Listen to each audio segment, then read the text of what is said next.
Only thing matter right now is living right now, and I can't spend no feelings. My words might hurt some feelings, but it's just my wisdom. The kids are listening, fuck you if you trying to play victim. They point fingers and say, let's go get them. See, we going word for word, and I ain't one that blink first. Truth got a price and most fall when they feel that thirst. Used to be nuanced, now it's just slogans and merch. Now they selling outrage in a screen printed shirt. I came up slow, didn't chase the wave. Now I watch them drown in the lies they made. Silence is violence, only when you obey. But talk too loud and they'll call you deranged. Still I move through the noise like a blade through the dark, saying things that don't trend but still leave a mark. I don't ask for permission, I just light up the spark. And if the truth hurts, maybe check where it start.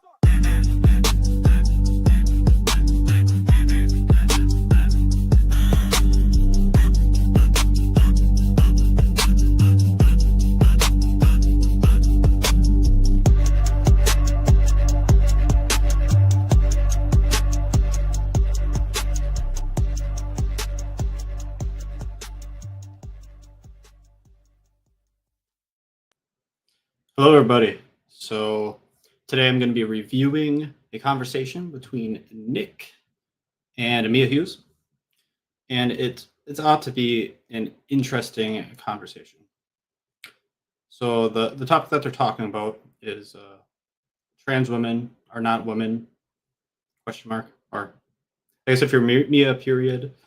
If you're Nick, I guess ? Because he's the one who's interviewing her. There's a little bit of backstory to what's going on with this conversation. I reviewed the first conversation I shouldn't say the first conversation. The first conversation they had was in Florida. I was there. It's a video, three part video. It is on Peter Boghossian's channel. So that was the first conversation they had. And then because of that conversation, he networked with Mia, so did I. I talked to Mia on my channel previously. But he had one previous conversation that I reviewed a couple of weeks ago now, maybe. And now I'm reviewing the second conversation because they had a second conversation. And a little bit of backstory on that. At the beginning of that conversation that I reviewed a couple of weeks ago, Nick made some comments at the beginning that personally I didn't particularly like, and Amia did not particularly. Actually, that's softening it. Amia really did not like the comments that Nick made during like the intro. He had like an intro monologue. So with that being said, there is some bad blood between the two. And this conversation was recorded much after that, when that first one was released. So with that being said, neither one of them, the intro wasn't even created at that point for that first video. So it's like that didn't happen. But with that being said, from what I've been told, this conversation gets rather heated. One of the things I'm really interested in when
Okay, that wasn't supposed to happen. That was my computer had a blue screen. That's happened like once since I got this computer. What was that? I don't know. All right, I gotta get things back up here. Oh, that was wonderful. What the heck was that? That was very unlucky. Okay, now let's get started. After reviewing my first conversation with Mia Hughes, there were a couple of points that I wished that I'd drilled into, so I emailed her 2 questions. One was about her assertions regarding trans as a social contagion, and the other was about a statement I'd heard her make, and this is my paraphrase, how trans advocates assert that trans women are identical to cis women. I wanted to understand what part these 2 ideas played in her belief formation on this topic. Mia suggested that we have a second chat to address these questions. I stray from the typical street epistemology approach in this conversation, instead focusing on better understanding what role these ideas play. At the end of the talk, Mia asks me for more clarity on my own position, and it becomes a bit more of a debate, though as always, we kept things civil and focused on understanding each other's positions. I'd love to hear your thoughts on this conversation, how it went, and whether you believe this sort of thing belongs on a podcast about street epistemology and metacognition. I'll note that there's a bit of a gap about halfway through where my computer... So, he said like he wants to know our thoughts, our feedback. Great, wonderful. And he asked whether this conversation, or did he say topic? I'm not sure. Should be involved on a street epistemology podcast. Should be a topic on a street epistemology podcast. And to answer that question, I would say yes. If we're going to have conversations about difficult topics, about things, why not have conversations about really important stuff? And I know this is really important to Nick. I know this is really important to Mia. And I know this is really important topic for a lot of people. Okay. I don't see why that wouldn't be a good topic. Like we could talk all day about like these mundane claims, if we should be nice to our neighbor, if we should go exactly the speed limit, or if it's okay to go 5 over. We can talk about those. Those are great. I have no qualms with those. But if those are the only things, the only like safe topics that we can discuss using street epistemology, what's the point? I mean, yeah, I get it. You can improve someone's epistemology and maybe they'll apply that to other claims. Maybe. Let's talk about stuff that actually matters. That's my 2 cents. Computer locked up, and I had to transition, no pun intended, to my phone. Let's get to the chat. My name is Nick, and this is Conversations on the Coast. There we go. Hello. Hey, you got the memo, black top. I'm pretty much always wearing black. I have a podcast, and the last one that was just released, I was the one time I decided I'm always wearing black. I should add some color, and I wore a blue dress, and I'm a bit uncomfortable with it. I think I need to stick with black. Alrighty. Was it the same blue dress that you had on in Florida? It was not. No, you would not believe how many blue dresses I own. I think, honestly, it might be a mental disorder. I just buy blue dresses or black everything. Well, I've seen you in a green dress, so... In a green one? Have you really? It's what you changed into. Oh, right. After the after the event. I thought it was tan, like a tan brown color. Okay. Oh, and that was such a huge relief. I was so hot in that blue dress. I was melting. I have a very narrow range of Mia experiences to relate, so that includes 2 dresses and whatever you've worn from the top up when we've talked over Zoom. I forgot about the green one. I do rather like that green dress. That's one of my favorite. No, actually, I do. I buy blue and green dresses. I have a number of green dresses, and I like them all.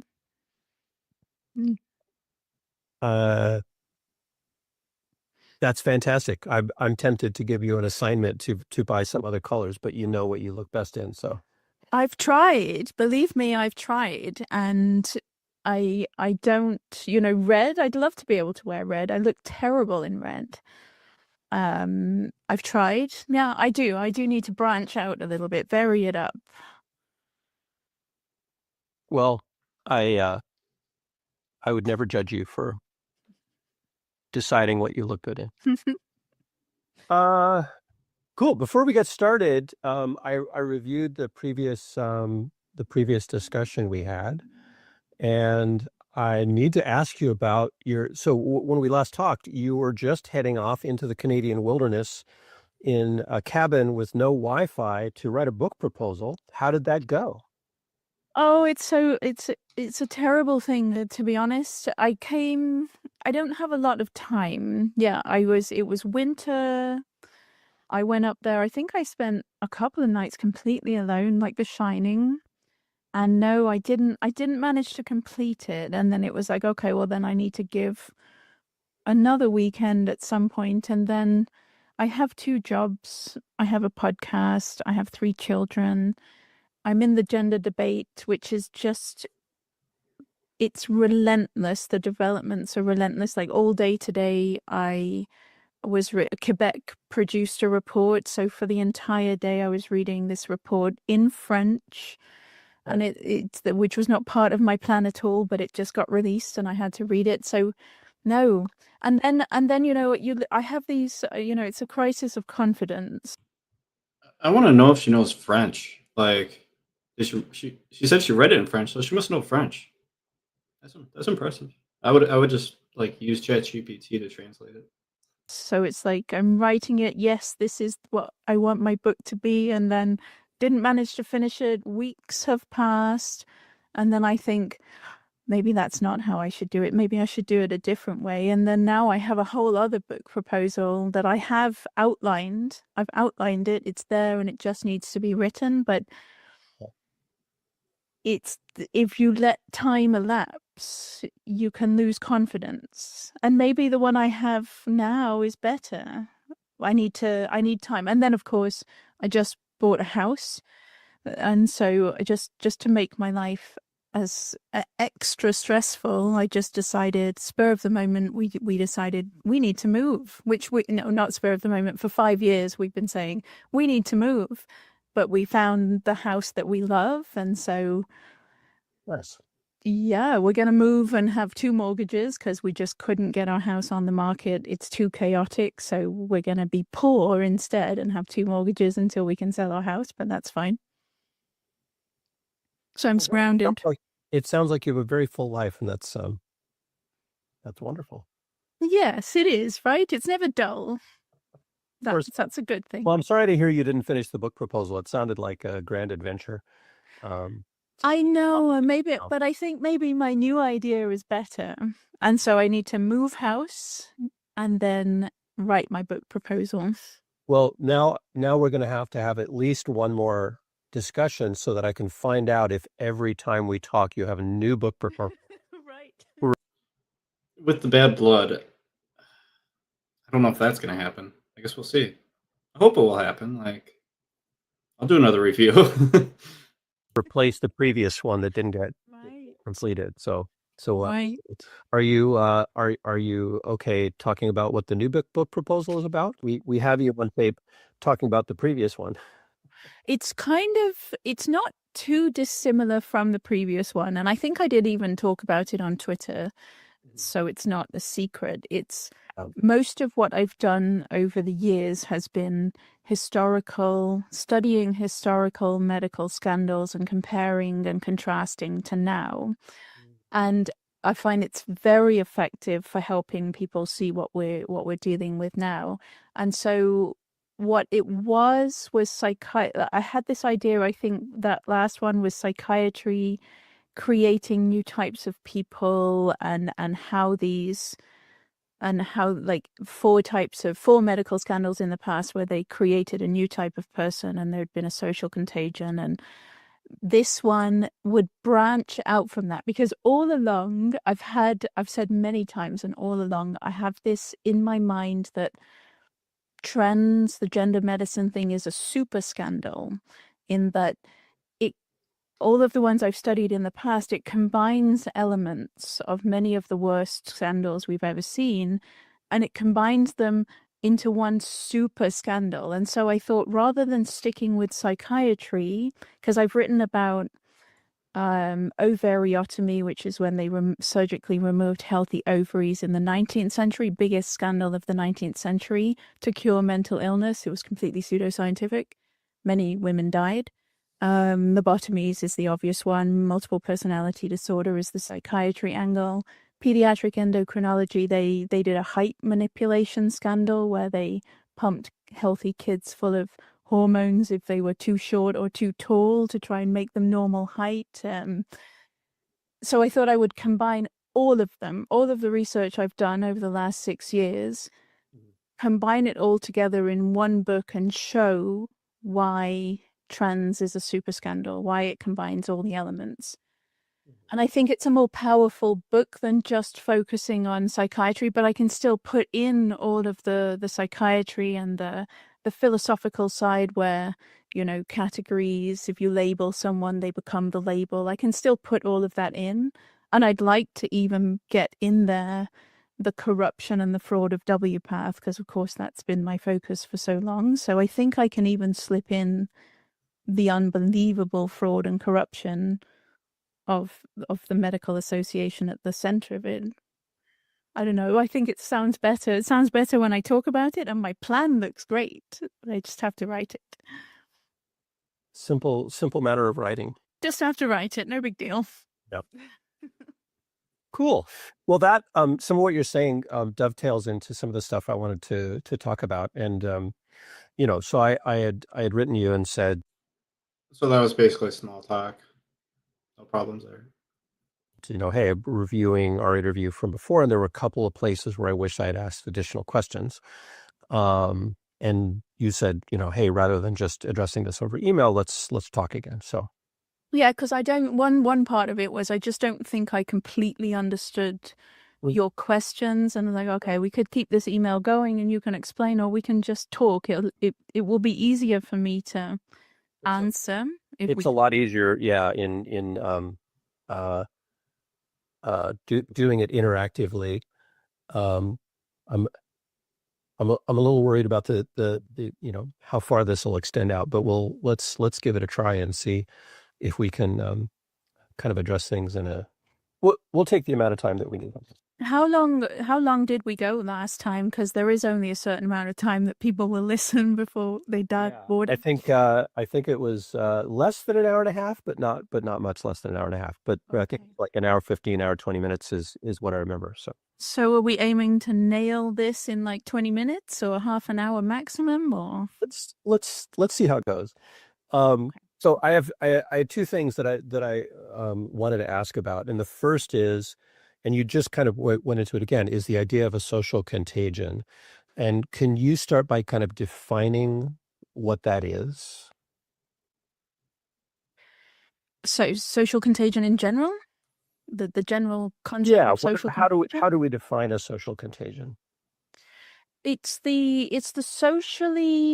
social transmission of ideas, emotions, or behaviors is in essence what you're talking about. So it is not a negative thing. It is not necessarily a negative thing. Everybody jumps on the fact that I say contagion because it sounds negative. It has a negative connotation, but you can have social contagions of healthy eating, quitting smoking, social contagions of positivity and strong work ethic. You can have contagions of anything, positive or negative. So when I say it's a contagion, I'm not saying that this is like some kind of, virus or whatever. Like it's just a known fact about human existence. We are social creatures, and we are we are shaped by the people around us, the ideas that people have. They transmit from brain to brain to brain. It's like a tweet going viral or something. Ideas go viral, behaviors go viral.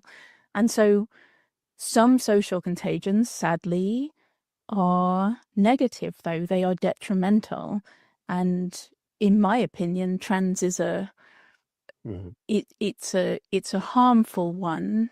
Like, I put it in the same category as the known social contagions that we've dealt with in the past, such as anorexia, bulimia, cutting, those types of contagions. Can I suggest one other? Would you consider, like, currently that there's a social contagion around autism? Okay, this is I'm on Monday. I'm interviewing Jill Escher. I cannot wait. We'll be talking about this. So, autism is very interesting. There's definitely a social contagion of people identifying as autistic.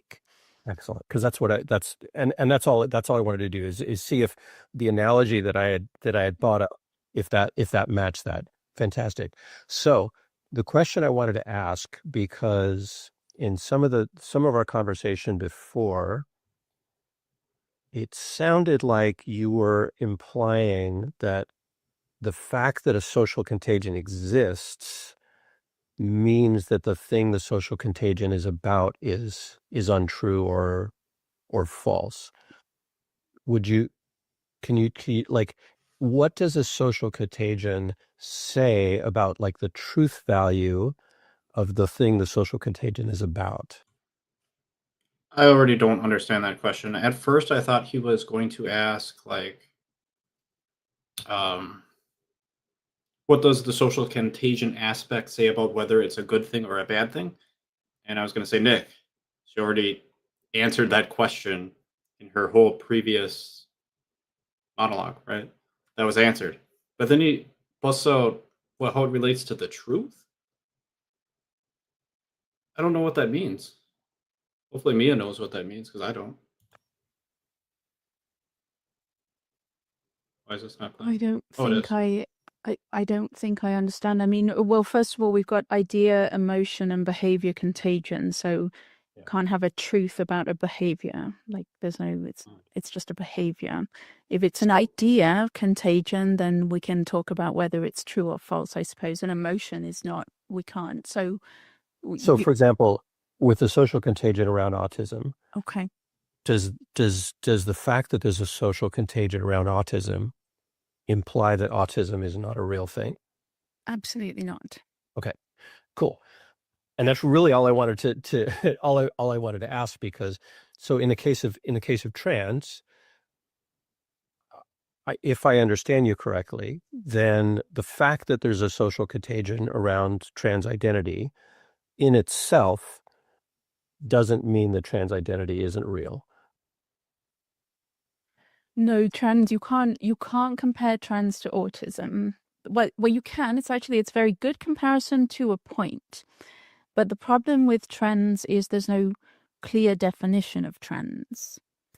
Sure, but what I'm trying to kind of encapsulate this to the fact of a social contagion, and does the fact that a social contagion exists, what does that say about the truth value of the thing that you're talking about, as opposed to the truth, or, I guess if I were to say, and I don't want to straw man you, but if you're saying, trans does not exist, which I think is pretty close. It's an oversimplification, I think, of your stance. But is that fair to say that? I think This is a really wordy question. Like, I'm basically following what he's saying, but I don't know exactly what he's asking at this point, because it was a mesh of words. I get what he's saying. I don't know what he's asking. what we need to make very clear is what the definition. I don't know what your definition of trans is, but let me make mine very clear right now. Trans in today's in this day and age, trans is a natural, healthy type of human being that just this new healthy type of human being just happens to have something within them that is mismatched, a gender identity within them that is mismatched from their sexed body. And the only way to alleviate the suffering associated with that mismatch is to provide hormones and surgeries. That's the definition of trans that we're working with in gender clinics, that we base gender affirming medicine on. Hmm. I don't think you can say, I don't think I could accurately say the existence of a social contagion. I just want to jump back and comment on Mia's definition of trans. I think that was good, Steel Man. Like, I mean, I know she's giving like her definition, but like, I could see a trans advocate. I could see them saying, yeah, that's the definition. So I wonder what Nick has to say. Means that that's not true. I think I can accurately, I can confidently say that that's not true because it goes against everything we know about human existence. The fact that there's a social contagion, you've got to put it more into anorexia, bulimia. It doesn't, the fact that it's a social contagion doesn't mean that it's not true. Cool. It's not true because it defies everything we know about human existence. Defies centuries of knowledge, right? Yes, and So basically, what she just said there was like, "Hey, this is a thing. This this concept applies, but it's not how I've determined my claim." So that's not the real reason. She has said there is another reason, other reasons, plural. So at this point, it would be wise for Nick to not talk about it anymore if he's trying to do street epistemology.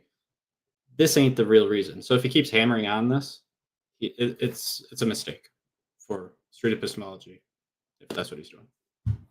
that's what Possible. that's what I wanted to tease out, and so you've answered my question, and thank you for that. So the second thing that I was interested in Moved on. So excellent. in asking you about probably deserves like kind of like the full street epistemology treatment, and here's what it is, and I may be misunderstanding you, but I believe I have heard you say that trans advocates believe that trans women are literally biological women, and I think I'm pretty close to your wording there. Is that something that you Right. believe that is a mainstream view of trans advocates? Yes, that's modern. That's very common in modern trans activism. Yes. Okay. Do you mind if we have if we have a conversation about that? Sure. Let's do it. Cool. So tell me more about why, like, where do you get that?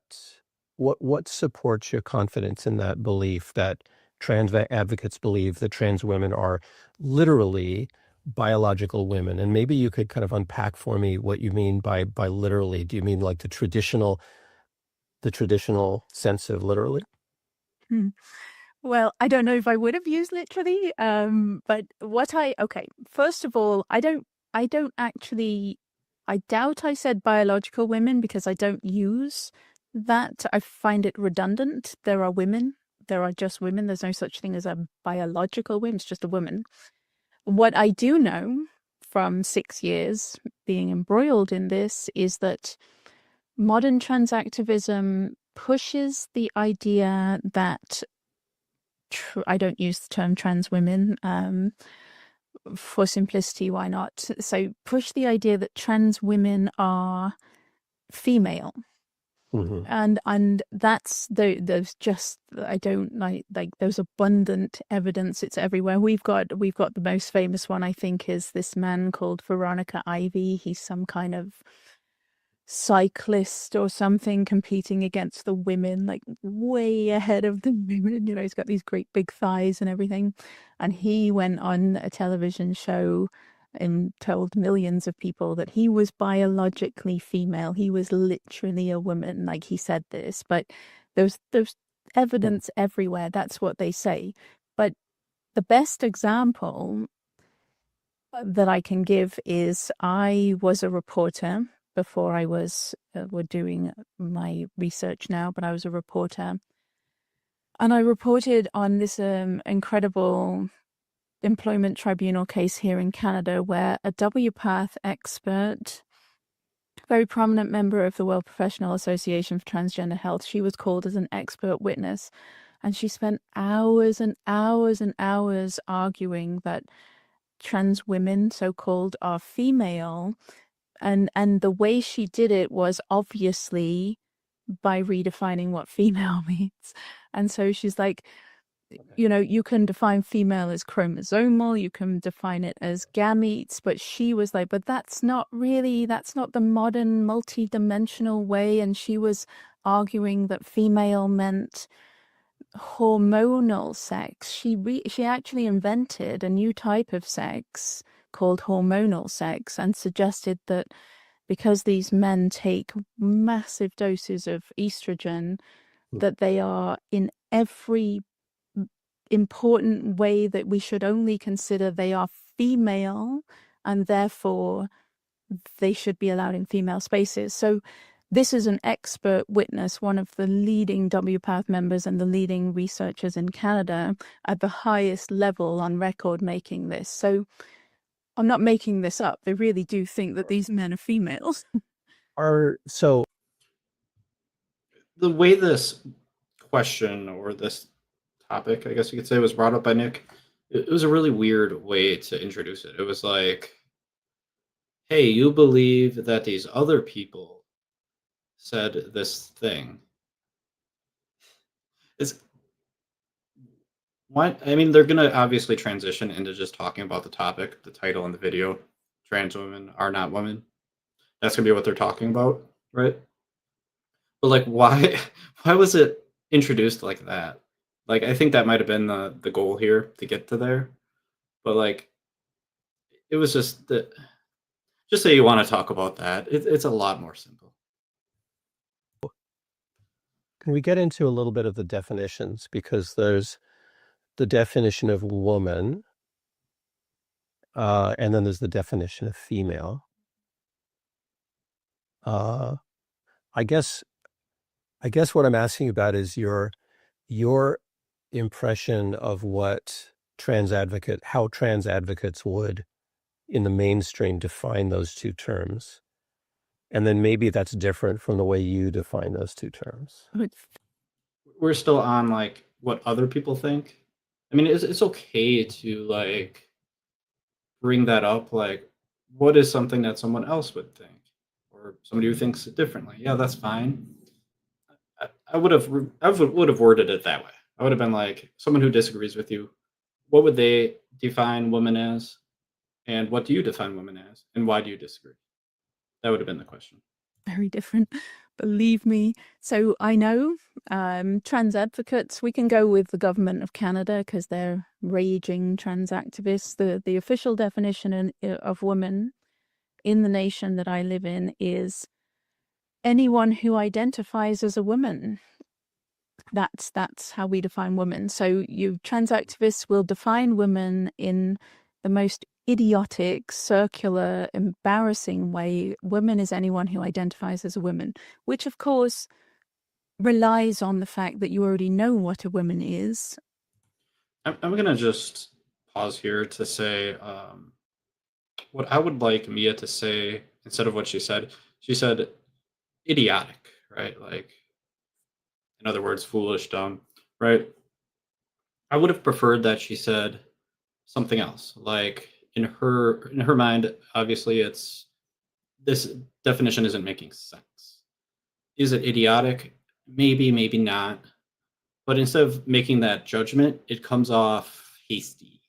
You know, other people listening who disagree with you, they're gonna hear that and just be like, "Oh, she's just trying to slam. She's just trying to diss us." You know what I mean? Like, it's gonna come off very, very poorly. What might come off less poorly, hopefully less poorly. I mean, it's rough. It's rough out there. Don't get me wrong, it's rough. But like you can say, like, this definition doesn't make sense to me. This definition doesn't compute. This definition isn't logical.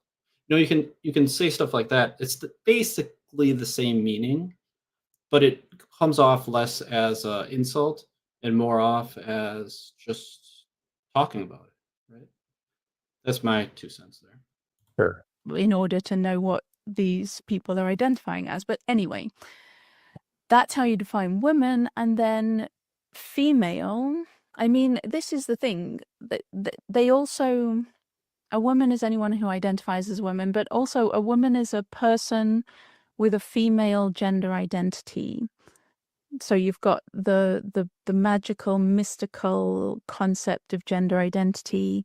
And if somebody possesses a female one, then they're a woman. If somebody possesses a male one, they're a man. There's another definition. There's no solid grounding here. We're in the realm of words have no meaning. You can do whatever you like. But then again, female, they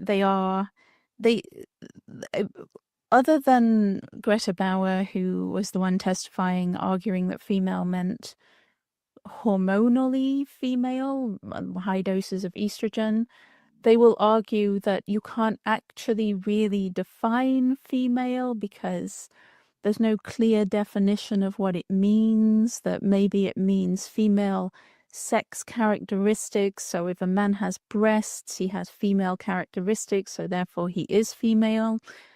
They play word games and they don't define terms clearly. They can't because Yeah. So They don't define terms clearly. That is much better than just saying they're idiotic. Well done. It's almost like you took my advice.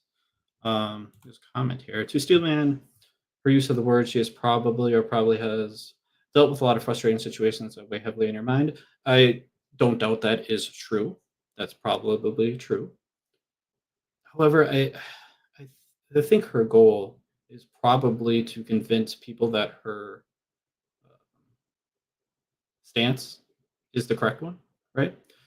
And I don't think that word choice helps that. That's all I was getting at. It's similar to a long-term atheist activist can say a lot of inflammatory things. Yeah, that is true. Atheists, I don't know about long-term, but yes, that does happen, and I don't like it. I'm an atheist, but I really dislike it when atheists say inflammatory things towards religious people. It kind of grinds my gears. so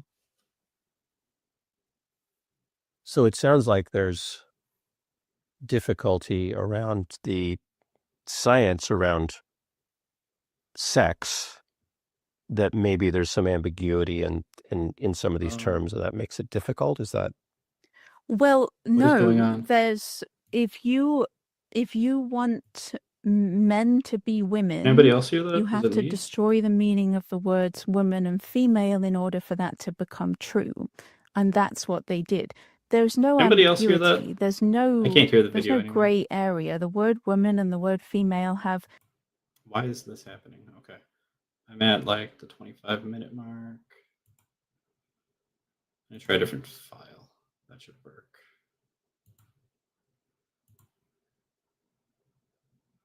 No, I don't have another file. very clear meaning. Why that can't I hear has it? Okay. Hold on. Hold on.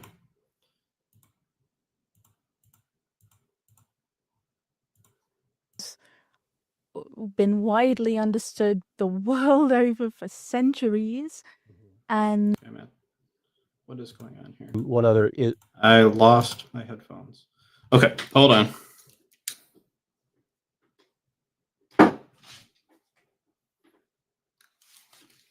Gotta back up. Gotta back up.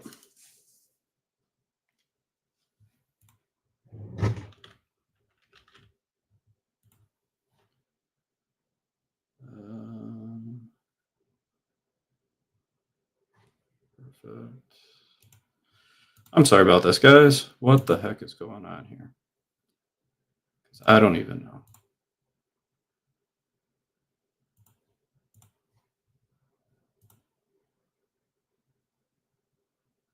Why isn't the video playing? All types of stuff are going on here. Move it, edit back. All right, I was at 25 minutes. Let's put it back up there. We're gonna get this fixed.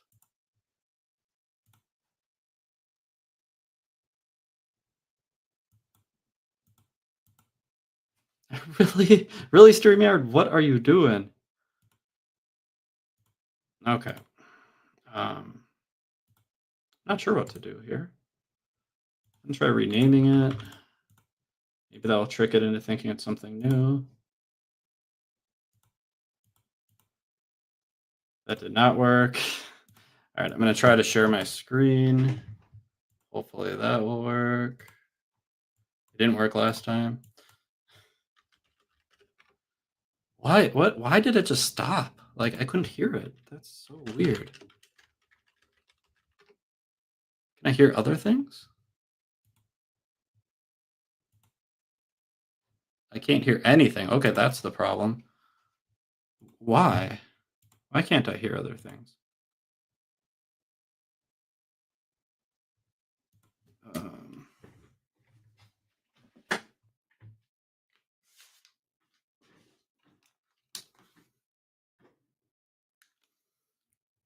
No, I don't think I've muted my browser window. That'd be, I don't even know how to do that. Unless I press something weird on my keyboard. Dan, I mean, well, first of all, we've got because it thing we know about human existence. That is weird. I'm gonna close out StreamYard and I'll be right back and I'll close out my browser.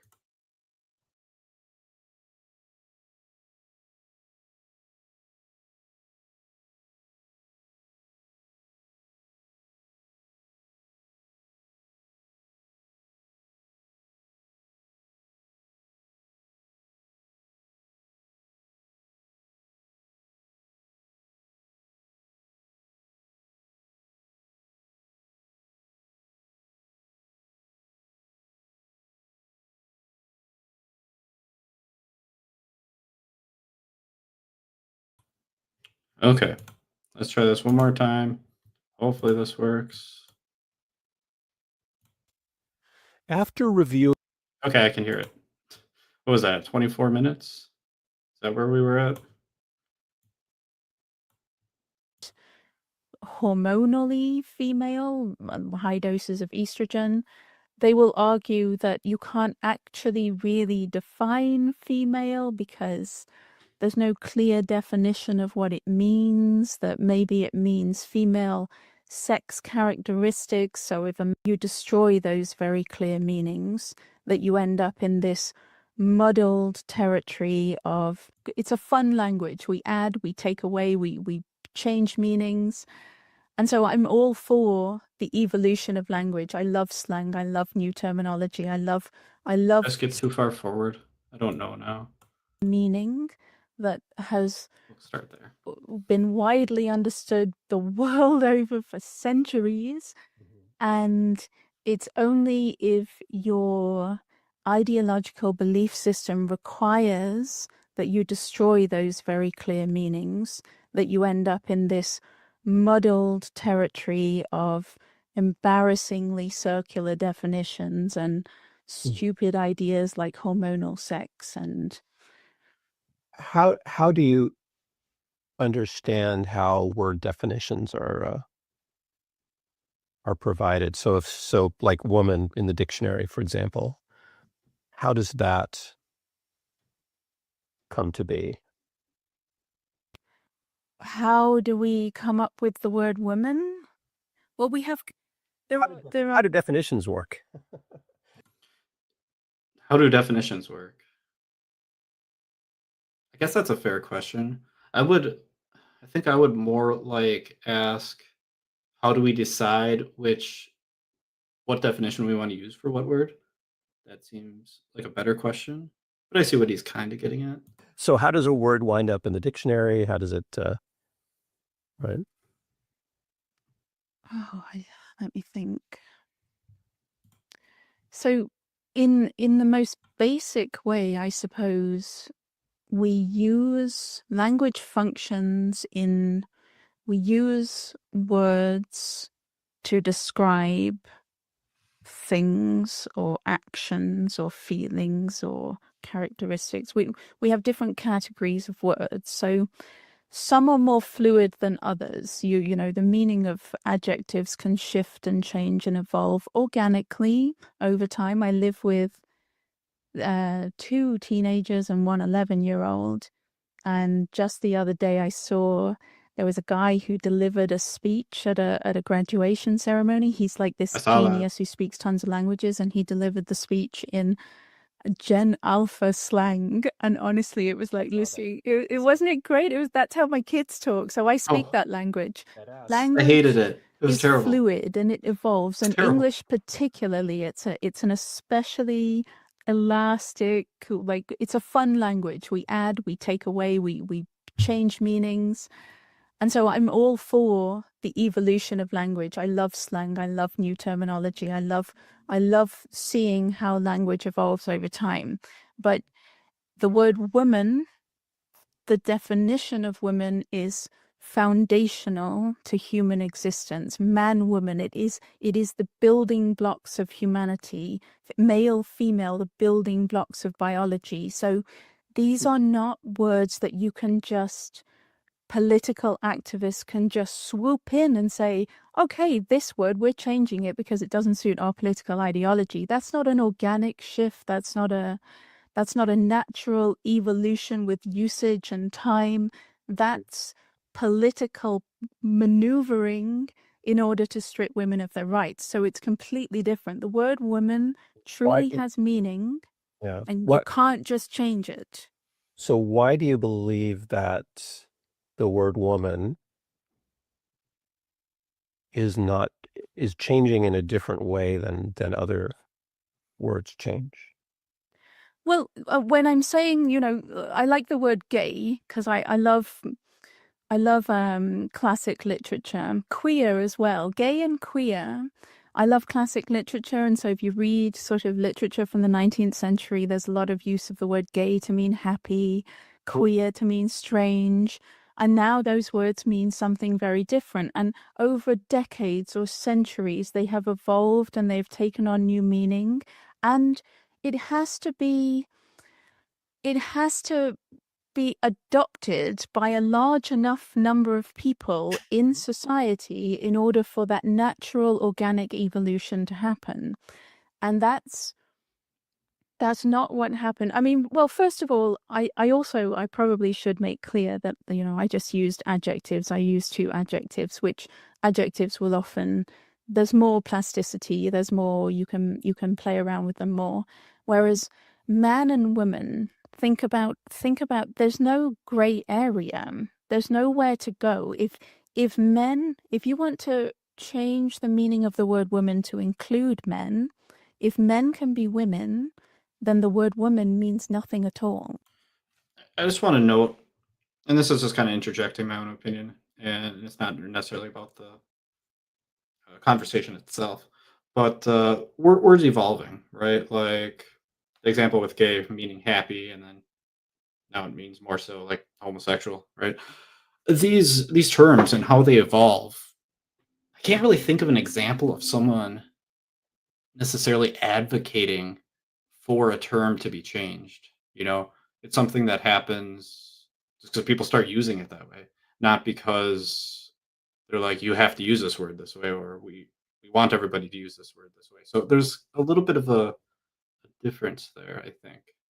Anyways, I'll let him continue. It has no meaning. The only way the word woman has meaning is if it's distinct from man. There's no meaning otherwise. And so if you want to redefine the word woman to include men, you are just stripping away that definition. And it is the building blocks of humanity, man, woman. There's nothing more simple. I don't think she answered the question that was asked about how words have stable meanings. But was the question about stable meanings? I think Nick had asked how does the definition get in the dictionary? Is basically what he asked. But in your defense, I don't know that she answered that either. But that's a really difficult question to answer. So let's continue. Is how does usage play into your thinking? Like the way words are used? I don't understand. You're using the word woman in a very particular way, and you seem like you're saying that there's no ambiguity there. How does usage play into the way words are defined?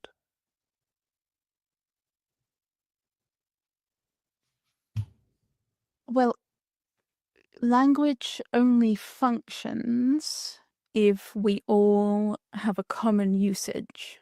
So if I decide that, I don't know, the word tomorrow means 4 days from now, and that's it. I've just decided I don't want tomorrow to mean the day after today. I want it to mean in 4 days' time.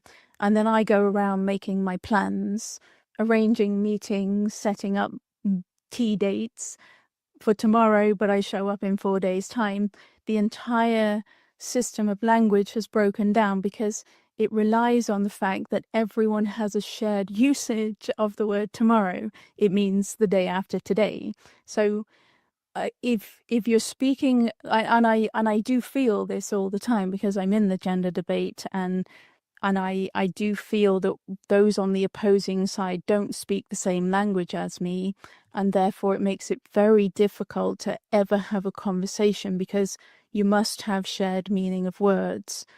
And so usage matters, and you can't just rip out the meaning of a word because it doesn't suit your political leaning.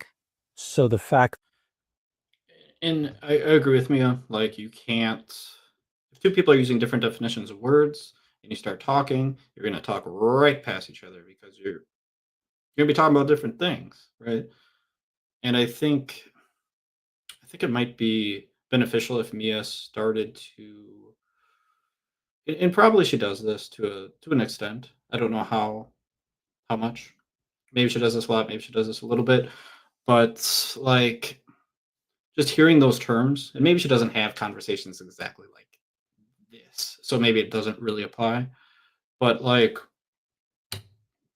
the terms, just hear out what the terms, how a person is using that term, and then even if you don't really want to use that term in that way, just for the sake of the conversation, to get through the conversation, to exchange ideas, just use the term for that moment. You don't have to accept it for your whole rest of your life.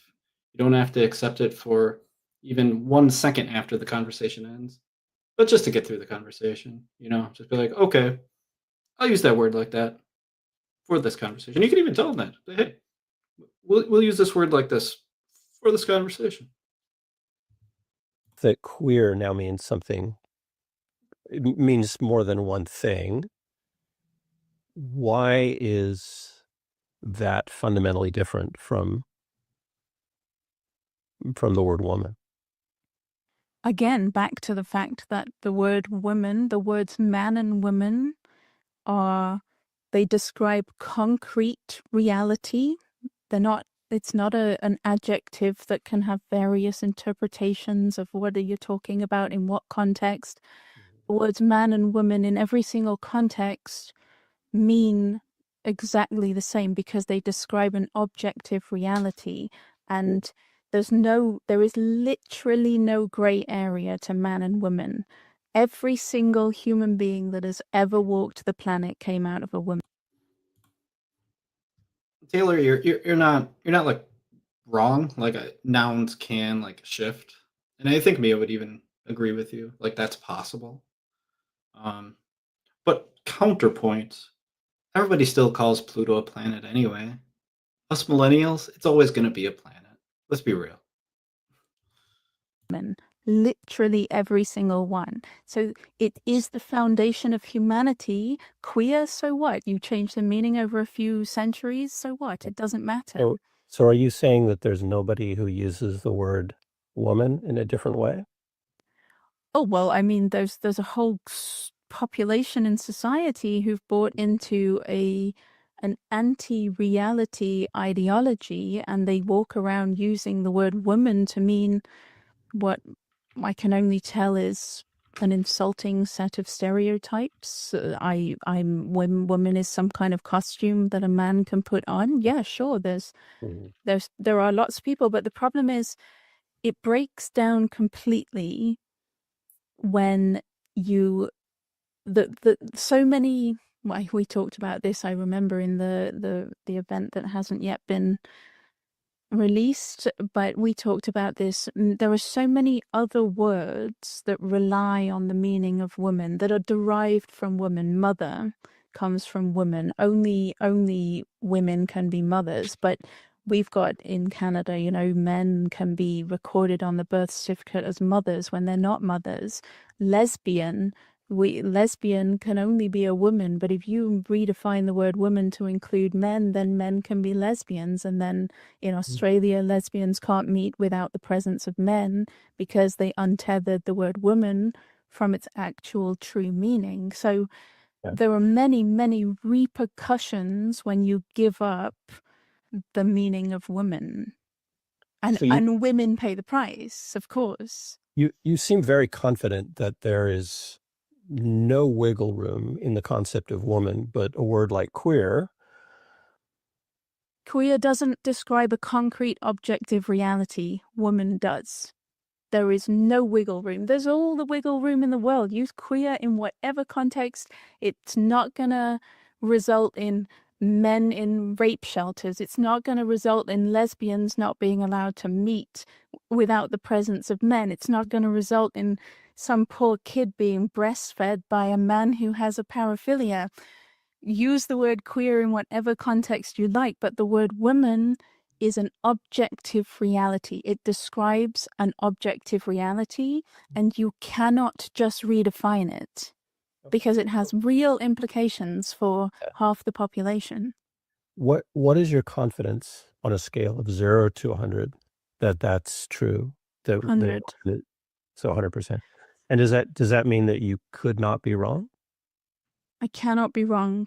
Woman means adult human female. There is literally no other definition possible ever, because every single human being, as I said, every single human being that's ever walked this planet has come out of a woman. Every last one. How can there be any other definition? Literally everyone knows what a woman is because everyone came out of one. There's no wiggle room. There's no a man takes estrogen and has his penis inverted. He's a woman? Of course not. He's a man who takes estrogen and had his penis inverted. It's insulting to even suggest that the word woman could have any other meaning. Yeah. So when you look at those things, I like what you say here, David. The word isn't important as there is a specific class that only biological women are qualified for. That's the contention, and the definition wordplay is a distraction. I like those words, David. you've mentioned a number of different reasons that you believe that the word woman is like a single thing, and one of them is like motherhood, the fact that people are born from women. Would you say that that's the main reason that supports that assertion?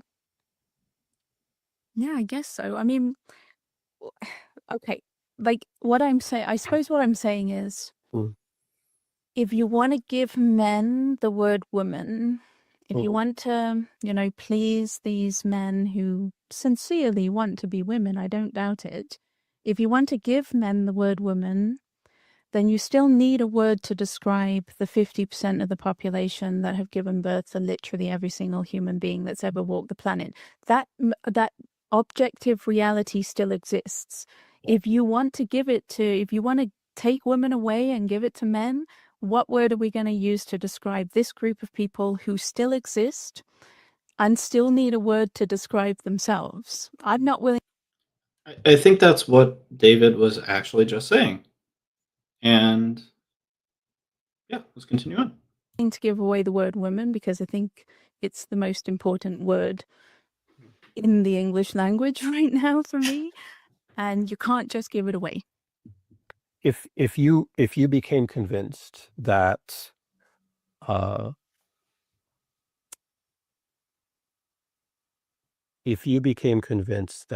or let's say there's medical advancements. Uh-oh. Are you frozen? Have I frozen? Zoom is completely frozen on my machine. Give me I can hear you. Can you hear me? I can hear you, yes. Yeah, I can hear you, but you're frozen. Zoom might be crashing, so you might lose me in a second. I might need to restart, but if you rejoin this. Oh, yeah, it's completely hard down. Do you wanna just hold that question and we'll Yeah, start? let's restart. I need to restart my app, and let's come back in just a sec. Okay, I'll be back soon. Cool. Lucky the recording didn't get Well, corrupted. I'm going to have to continue on my phone because my computer seems to have completely died. That is bizarre. Nick, do all your recordings on your phone. It sounds so much better. Like on your computer, it sounds like trash. You sounded like you were underwater and slightly tired. Oh no, that's not good. No, it's not good at all. Oh no. Is it I'm old? Is it?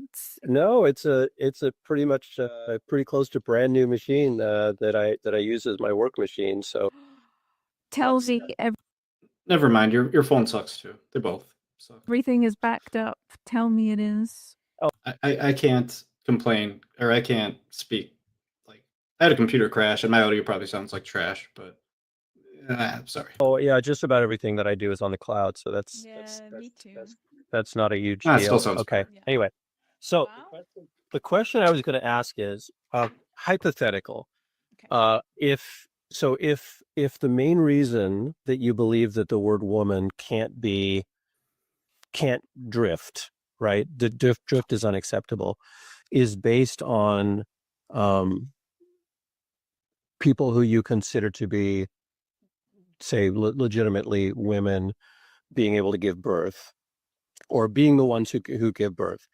If the technology, Nick, I think the word you were looking for was probably consequences, and that would have just fit what you were trying to say into one word, and it would have been really simple. You kept talking and trying to explain it, and it became really unclear. Just a tip there, feedback. existed, that people who were assigned male at birth could give birth, would that reduce your confidence in the fact that word could not change? Okay. He didn't ask what I was thinking he was asking. Okay, consequences wouldn't have fit what he was trying to ask, but that's what he should have asked, in my opinion. Because I think Mia described, like, hey, these adjectives can change and there's no consequences. If a noun changes, there might be consequences. That's what Mia was saying. And Nick, I don't know, maybe that went over your head. Maybe you didn't understand that, but that's what I understood from hearing Mia speak. So you're talking past each other right now, I think. See, like, you're hammering down on, like, this definition when, I don't know, let's continue on. Okay, first of all, I should probably make clear that I do not think what defines women is the ability to give birth. I think what defines a woman is the fact that she's an adult female of our species, and female doesn't mean you give birth. It means you Okay. you produce large gametes and you are of the sex that does give birth. Now, it's funny that you asked this, because I was in a very weird place in my research just last week about uterus transplants for men who think they're women. And I spent a very long time thinking about this, because I felt a sense of horror that there are actually researchers out there devoting time and money to something so ghastly, and that they're serious. So first I thought, you can't possibly be serious, but it turns out they really are. They're devoting time and valuable resources to this. And of course it wouldn't change anything, because these men would still not be female. These men would be men who would have had a uterus plunked into their body. And then the idea, I would assume, is there would be anti-rejection, a whole cocktail of drugs, anti-rejection drugs after the surgery. There would be huge amounts of synthetic hormones and all sorts of chemicals pumped through this man's body for 9 months so that he could gestate a fetus, and then he wouldn't be able to deliver it naturally. They'd cut him open and pull the baby out. No, he would not be a woman, because what defines a woman is not that she can give birth. It's not even that she has a uterus. It's that she's female. So the female. Yeah. So the fact of motherhood is not the reason that supports your confidence that we can't redefine woman. It sounds like there's a link between a woman and female, and so is that the reason that you hold this belief so strongly? Is that there's the idea of female, and you equate woman with female? Okay, yeah. What Nick just did here, I don't think that's. He said, do you equate these two words to each other? Woman and female. I don't know if I like that for street epistemology. I feel like I would, the way to translate that statement to street epistemology would be, when you say woman, does it mean the same thing as female when you're using that word? I think that's the street epistemology question. Not that it matters. I don't think it matters in this conversation which one you would have used, but just food for thought. I guess I didn't realize I had to say that. Let me drill it down to the most basic. Well, it's the yes or no, right? I'm trying to figure out what's the main reason that supports your belief that the word woman could not be defined. Whoa, Nick, you can't do that. You can't do that. You asked, do you equate woman and female? And then you're like, the reason I asked that question was because I want to know your main reason for belief. No, that's not how you get there. It's not how you get there, Nick. You can't just say, do you equate these two things? And you're like, oh, there's your main reason for belief. No, you can't do that, Nick. You can't do that. That's not nice. If someone did that to me, I'd be pissed. I mean, like that's no, don't do that. In a different way. Okay, I'll just go, it's not yes or no. Let me just make it plain and clear. It's the simplest thing in the world.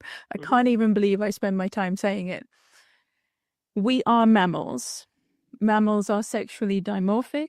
There are male mammals and female mammals. The female mammal is the one that gestates the babies, and the male one is the one who contributes less to the whole reproductive process.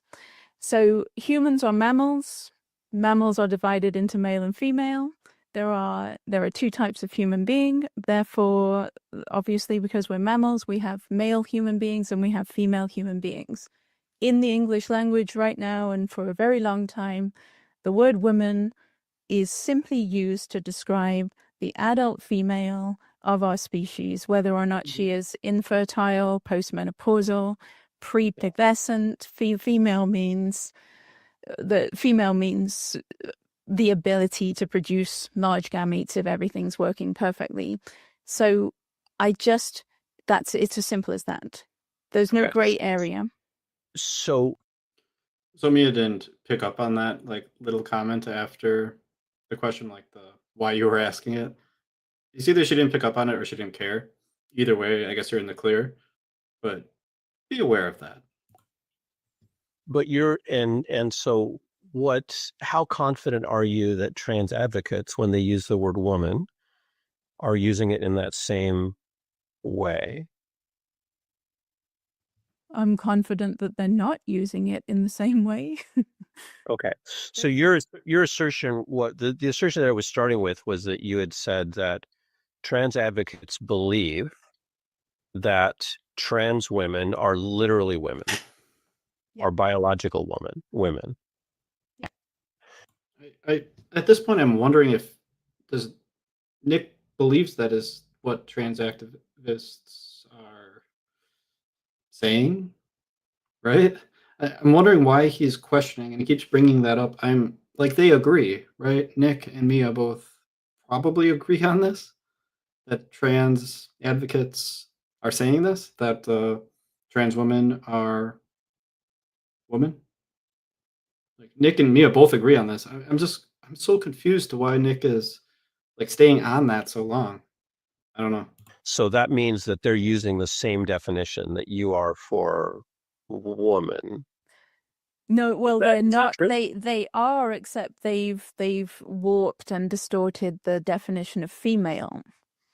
They are using it as I use it as adult human female, the female of our species, and they are using it as the female of our species too, but they have twisted and destroyed the actual meaning of female and replaced it with a meaning of female that is nonsensical and untrue, but it's the way that they justify men invading women's spaces. So essentially it means, they think that trans-identified men are adult human females, but they just have a different meaning of the word female. Okay. And you believe that this is a mainstream view among trans advocates? Yes. Okay. What could you learn that would reduce your confidence that this is like a mainstream view, that trans women are female from a biological perspective? She said at the beginning that it wasn't. I feel like they're talking about nothing and talking past each other. This is frustrating to listen to. Like, you got to move on past what other people think. Okay? Like, why are we talking about what other people think? Talk about what the people think who are talking. I mean, it's fine to go like, hey, if someone who disagrees with you, get her take on the other perspective. That's fine. That's great. I love doing that. But like, talk about the people in the room more often. Anyways. Well, I mean, maybe it's more accurate to say it was a mainstream view because, it's been 6 years for me. And in those 6 years, a large chunk of that time was the pre-Elon days of Twitter. And so in the pre-Elon days, we used to get suspended. I loved my account. I lost my beloved first account. I worked really hard to get it up to like 4,000 followers. And then I said something along the lines of trans women are male. That was all I said. I used the word trans women in those days, and I said trans women are male and something else. And I got permanently suspended. And in those days, we all got permanently suspended, lost our accounts for saying trans women are male. And it was a very transphobic thing to say, to state that basic fact that was obviously true. So I don't know, because now on Twitter you're allowed to speak the truth. You're allowed to describe reality as it exists. And so I don't know if I would use Twitter as a good baseline for society.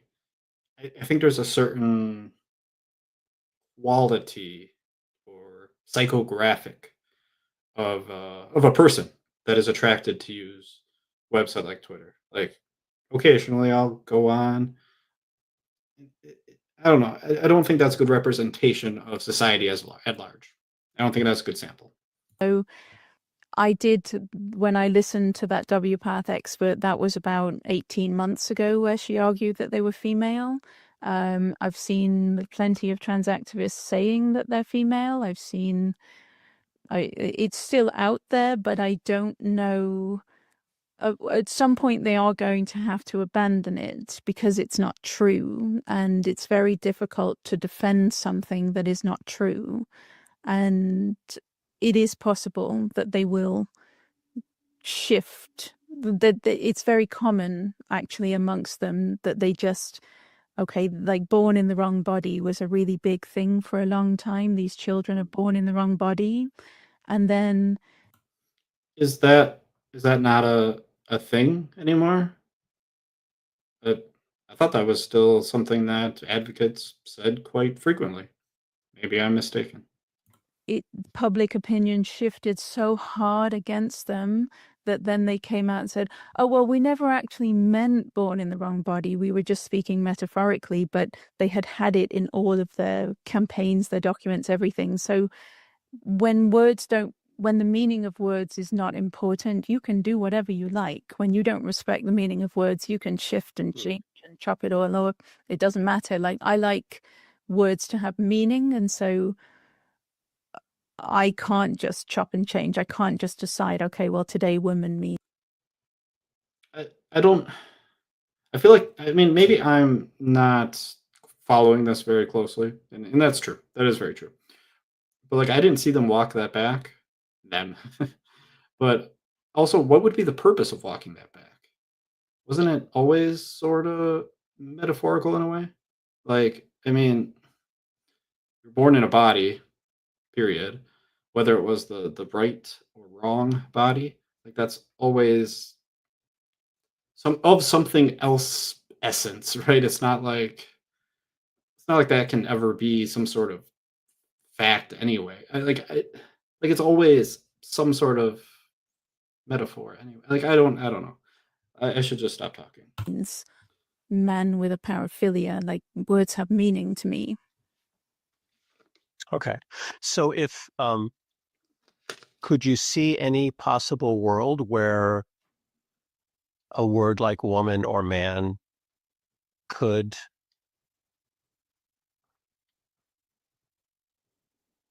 either have multiple meanings or have a different meaning?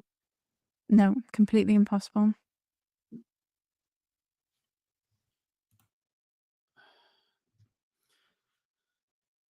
It was an okay question. It was a little bit unusual from my perspective. Mia's answer is also unusual. I mean, I get why she's saying that because that answer is like the best answer for her position, her current position.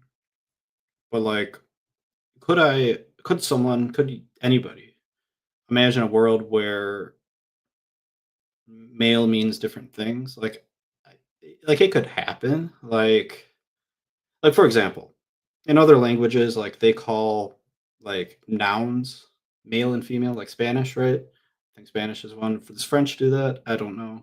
Portuguese, I think, does it. And it's like it's kind of another meaning for male in a way, like computadora, it's female, right? Mano, it's male. El mano, la computadora, right? I'm describing those things in Spanish, obviously, and it's has this male or female attached to it. But like the computer isn't male or female. A hand kind of is. That was a bad example, but you get what I'm saying. Where it's like it kind of can have a different definition, but like I guess not in that sense. But I don't know. Maybe it's a poor question, weird way to answer. But hey, Okay. is there anything that would make you more confident in that belief? I'm as certain as it is possible to be that you cannot redefine man and woman. There's no logical way to change the meaning of those two words. Because they describe something with very clear boundaries, with no gray area. There's just no possible way to redefine them. And there's no possible way to redefine them if meaning matters, if the truth matters, if reality matters. You can redefine them all you like if you want to live in La La Land, but I like to live in reality. How important is it to you to have that accuracy versus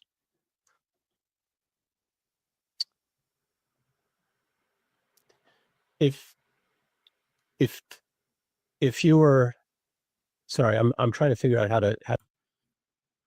I want to note his words here. How important is it to have that accuracy? But then he started that question over. I'm wondering why. to kind of come at this question. So strike what I said just now. If you were looking at this from the point of view of a trans advocate, how do you think you would communicate in such a way to make a more productive conversation in terms of these words? Like what words could be used to avoid this conflict in terminology? Well, it again, if I were, Hopefully Mia answers this question because I didn't understand what he was trying to even ask. Sorry, Nick. I have not a clue. in charge of the modern trans rights movement, I would restore it. I would restore reality. So I would, they are men who identify as women. I'm willing to go that far. And there are women who identify as men. And the entire rights movement should be based upon that. And I think the entire rights movement would have been more successful and would have drawn less animosity towards it had it gone with reality. And so you can have. I think what Mia is saying here, to paraphrase her, I think she's saying if trans advocacy, instead of going with like the trans women are woman, instead of having that be the headline statement, it just be like there are individuals who identify as women, and we should grant them X rights, X amount of respect. Actually, I don't know. Maybe that's a bad thing, but like advocate in that way. Like, hey, there's these people who identify this way. Let's grant them these things. I think that's what she's saying instead of the former. Men who identify as women, and they are more comfortable for various reasons presenting themselves to the world in a way that they think a woman, in their own version of woman. And if you want to argue for them to go into women's spaces, do so in that way. They're men who identify as women and they want access to women's spaces. That's how you should have based your rights movement. Reality. There's nothing wrong with reality. It's good to live in reality, I think. It's less complicated. Building on that, and thank you for that. I like that a lot. Building on that, how do you think a trans advocate thinks about the word woman? that's different from the way that you think about the word woman? They think This is what I was talking about earlier, where you could ask questions like this instead of trying to just be speculative. Like, I don't know. Anyways, I like this much better than the questions he was asking way back. the vast majority in this modern movement think of women as an identity. Hmm. They're not thinking about it as an objective reality. They're thinking about it as a subjective identity. And that's the vast chasm between where I live and where they live, is there is no possible way that those two things can be meshed together. It's a zero sum, right? It's either one or the other. And clearly woman is an objective reality. Okay, so if you accepted that view of woman as an identity, rather than woman being equivalent to female, would that in your mind remove the, and I realize you're not, this is hypothetical, right? You're clearly not going to let go of the literal meaning that you've ascribed to woman as you say, reality. If you were to share that usage of the word as identity, would that remove the conflict in your mind? You mean if I were to believe what they believe, there would be no conflict? Of course. If you were to accept the usage of the word woman,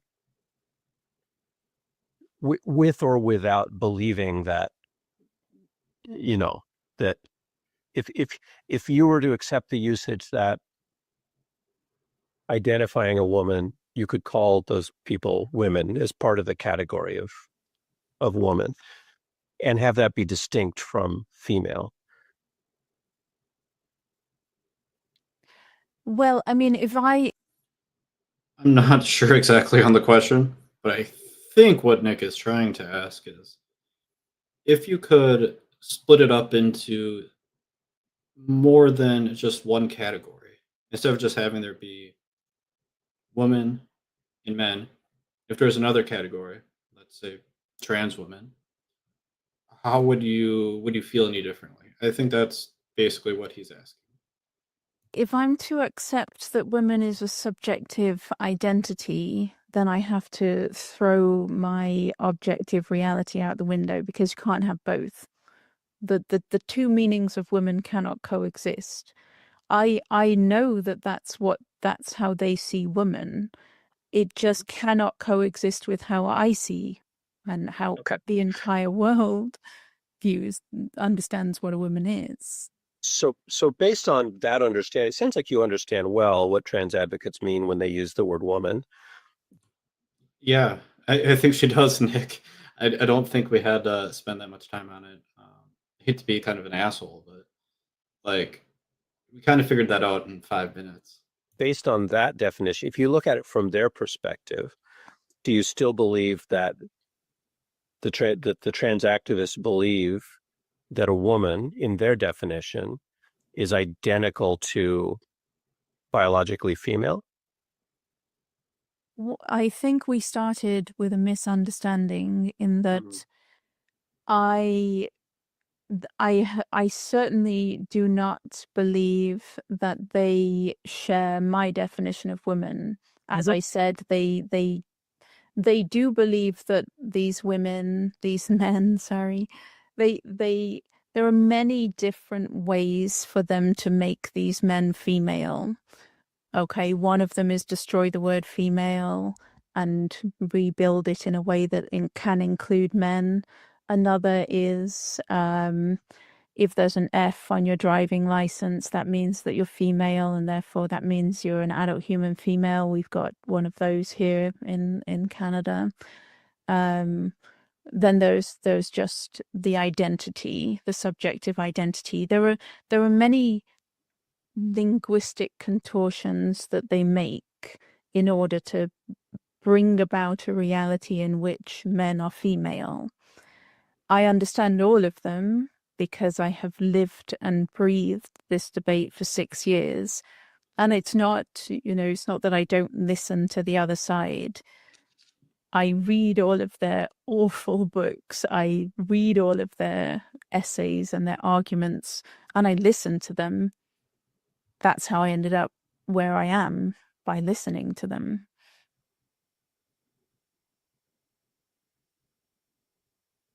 Okay. I'm not sure I've come away with an understanding though of from the original assertion that trans advocates in the mainstream believe that that a trans woman is literally a woman, and from the biological perspective. She cleared that up right at the beginning when you asked her. You asked her that question. You're like, you said this. Trans advocates believe that you believe that trans advocates believe that trans women are a biological woman. That was the question that was asked, and she came back with, "I would have never used the word biological, but you're using the word biological now." So it feels like a straw man at this point. I don't think you're doing it on purpose, Nick. Let me be very clear that I don't think you're doing it on purpose. But I do think it's a misrepresentation, unfortunately. Is this a, if you look at that from the point of view of their definition of woman, does that still, does that belief of yours still hold? Or is it just, is this hinging on your definition of woman and that equivocation between? Well, I'd be surprised. You never know. I never know what I say in interviews, but I generally do not use the word biological. So I would be very surprised if I probably said they believe trans women are literally women in that sense. But that comes down to the entire trans rights movement in the framing of these men. They are women, trans women are women. They based the entire rights movement on a slogan, trans women are women, no debate. That was how it started in 2015. And it wasn't trans women are trans women. It wasn't trans women are men who identify as women. It was trans women are women. And that's trans women are literally women. And there's stacks and stacks and stacks of receipts out there of these people. One of my favorite authors, do you know Chimamanda Adichie, the Nigerian author? She wrote Half of a Yellow Sun. One of the best, read it, one of the best books ever written about the Biafran War in Nigeria. She said in 2018, this amazing, wonderful, brilliant, intelligent woman said in an interview in the BBC in 2018, trans women are trans women and their experience is different from the experience of women. And they just they viciously persecuted and attacked her for saying trans women are trans women. So when I'm saying trans women are literally women, that means trans women are women the same as any other woman. You cannot distinguish the man who identifies as a woman from women in any way whatsoever. If you do, you're a bigot, you're a transphobe, and we'll destroy you. That's modern trans activism in a nutshell. The biological aspect of it fascinates me, amuses me, and infuriates me in just how intelligent, educated, academic-minded people can tie themselves into a pretzel trying to redefine the word female in a way that can include men. That's a fascinating angle to me, and there's plenty of evidence of intelligent people using their intellect to such a stupid end. And then there's just the trans activists. I was going to point out again, using their intellect to such a stupid end. That could be reworded to be less accusatory, attacky. You could be, say, using their intellect in such a poor method.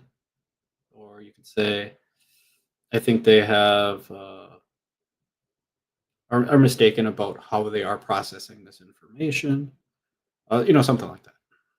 Saying everywhere on social media, I am female, I'm biologically female, they believe it. And the problem with them, that's just a delusion, that's just wishful thinking.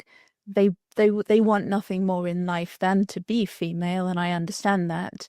And so they're living in an era that feeds that desire and feeds that delusion. And I do think they actually believe themselves to be female. I mean, of course, you must have come across the men who think they're having menstrual periods. The mind is very powerful, and so they take estrogen, and then they convince themselves psychosomatically that they're having a menstrual period, and they'll talk about their menstrual periods.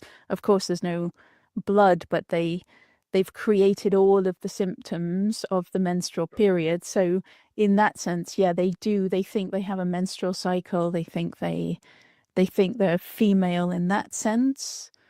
But of course, it's all fantasy. It's all delusion. Okay. So it sounds like there's no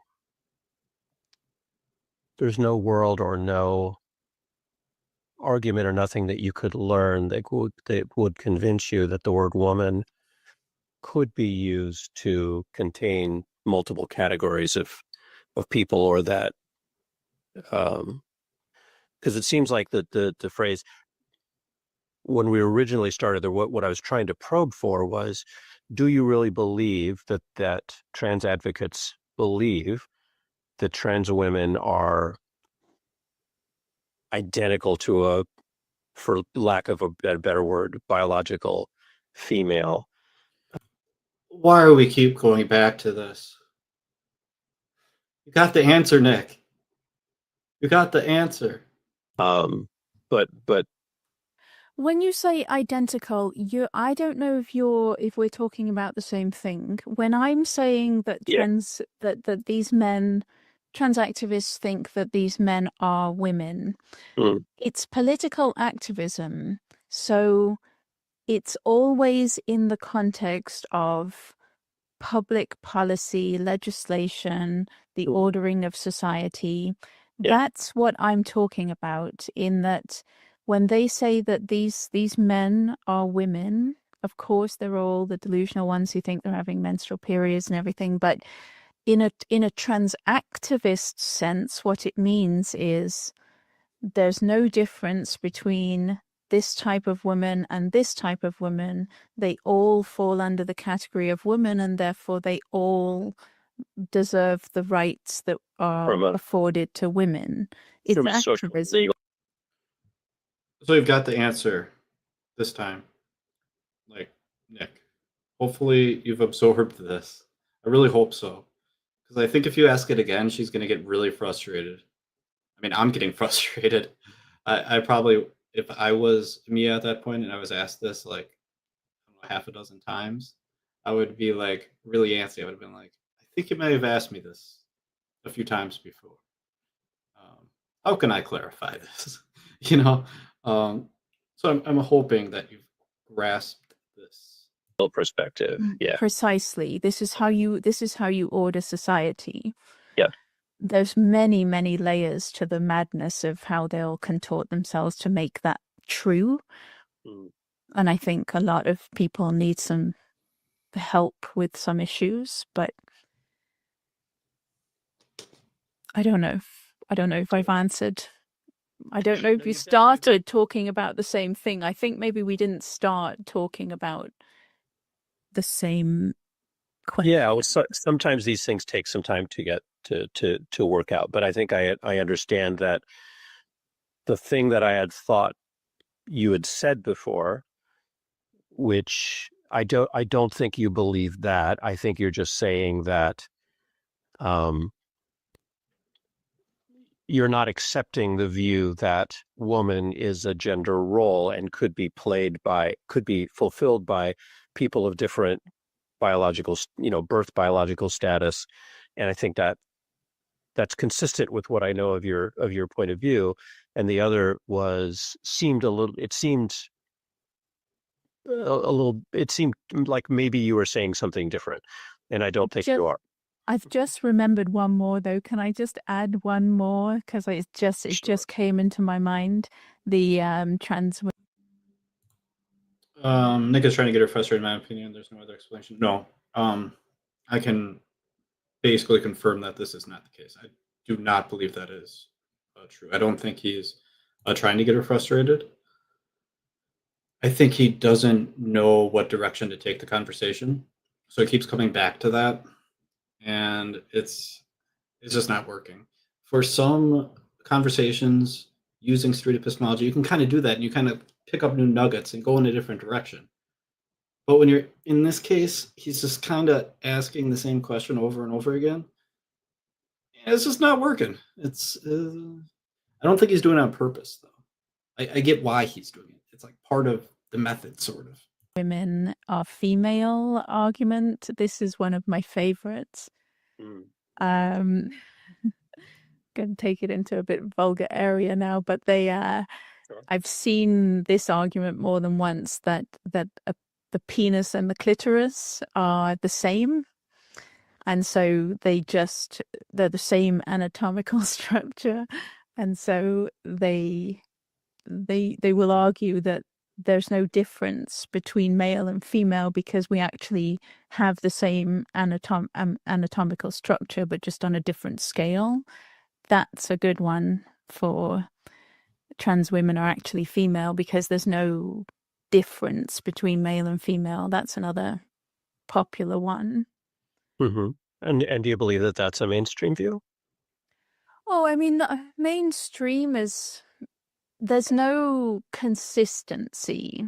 That it doesn't even what might be mainstream, like I said earlier, what might be mainstream 1 month has moved on because when the language you use isn't tethered to any material facts by like objective reality, it can evolve and shift from day to day.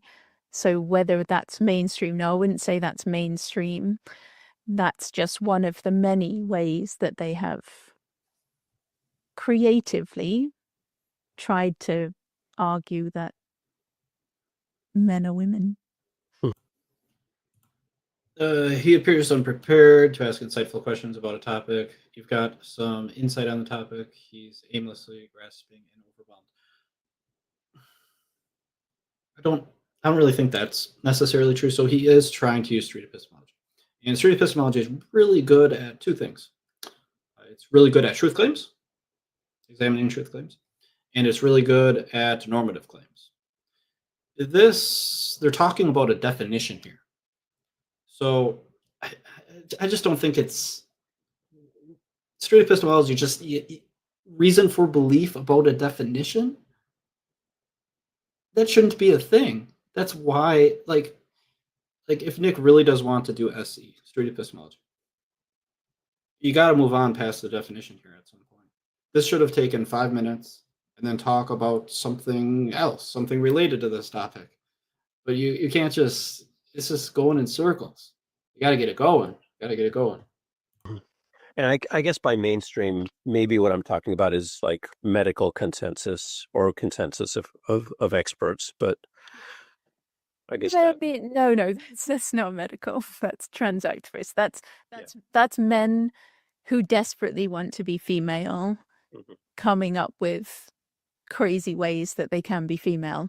No, in a medical sense, it's really interesting in the medical sense, I find, in that WPATH, my particular area of expertise, WPATH has no clear definition of trans, no clear definition of gender identity, no clear definition of... They understand what male and female are, but they're even in a medical setting, the language is befuddling and imprecise. And it has to be if you want men to be women, you know? Even in a medical setting, your language has to be fuzzy and confusing if you're saying men or women. All right. I think that's all that I wanted to delve in. And of course, we've used another hour and 15 minutes. You might have to release in 2 parts. There's no way people are going to listen. I will definitely release in 2 parts. Yeah, for sure. Wow. So I'm going to take this stagnant moment in their conversation to pull up this comment. This is not SE. Peter B does that. This is something else. There's a few things going on in this comment. One is that Peter Boghossian does SE.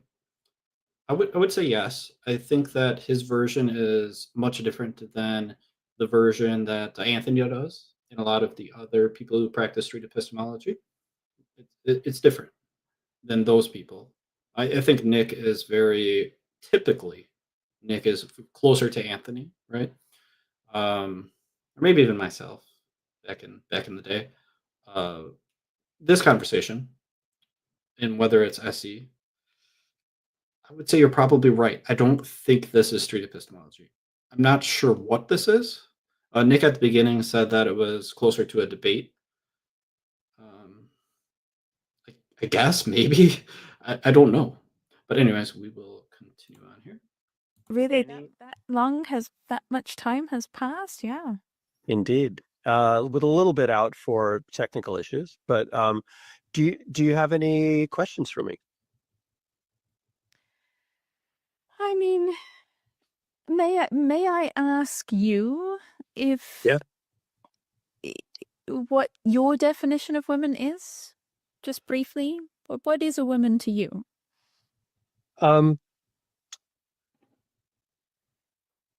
So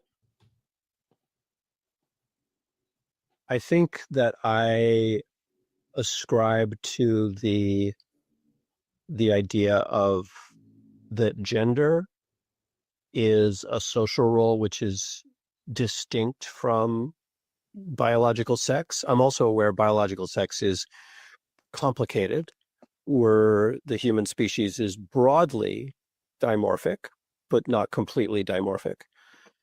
In what way?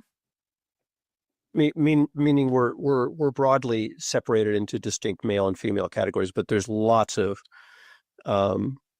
there are lots of examples of, and I'm not a biologist. I just, I learn from listening to people talking about these topics. So I would not say I'm well educated on the subject, but I know that there are, there's quite a spectrum of biological sex where, chromosomes differ and gametes differ, and but you can broadly categorize into male and female.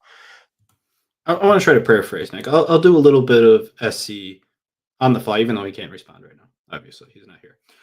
So I'm going to try to paraphrase here. So I think what Nick is saying is that there are 2 sets of sexes. There are male and female, and mostly they get into these categories. Maybe there's some indistinct things happening. Maybe it's alluding to intersex, perhaps. But anyways, so we got male, female in the sex category. And then gender basically means gender roles. So I think that might mean like gender stereotypes. So like females, they are typically feminine and males are typically masculine. Or, perhaps like, a father role, a mother role. Maybe men are out there pumping oil. Women are running a daycare, being teachers. Stuff like that, maybe.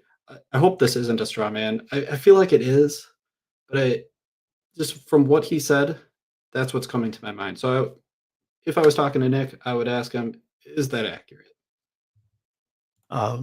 But I accept that gender is a social role, and there's lots of examples where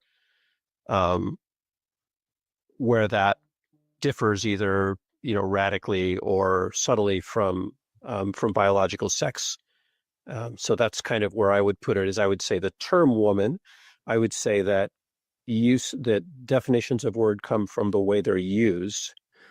There's no authority which is conferring that. And so the way that woman is used is largely the way you've described, but also woman is used to describe people who satisfy a particular gender role. And so I would use the word woman to include both trans women and cis women. And I realize you and I are very different in terms of that interpretation, and you would not think that trans women fall under the category of woman. But in my understanding of the word woman, it includes multiple, definitions, and a trans woman and a cis woman are not the same thing, but would fall under the same terminology in that usage.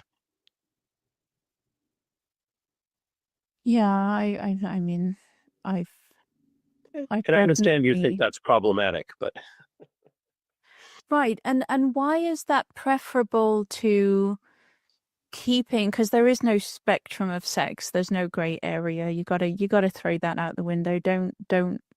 If there were a spectrum, you'd need another gamete, and we don't have one. We only have small and large. That's binary. But why is it necessary to have these two conflicting definitions of women, one which is man and one which is woman? Why can't we just have men who identify as women and women? Why do we have to? It's a blanket term which encompasses different categories, which we often need, right? In order to, you can talk about mammals, and then within mammals, there's, primates and canids, for example. You have one blanket term. So when we talk about the social role, we talk about the one. I think the question that Mia asked,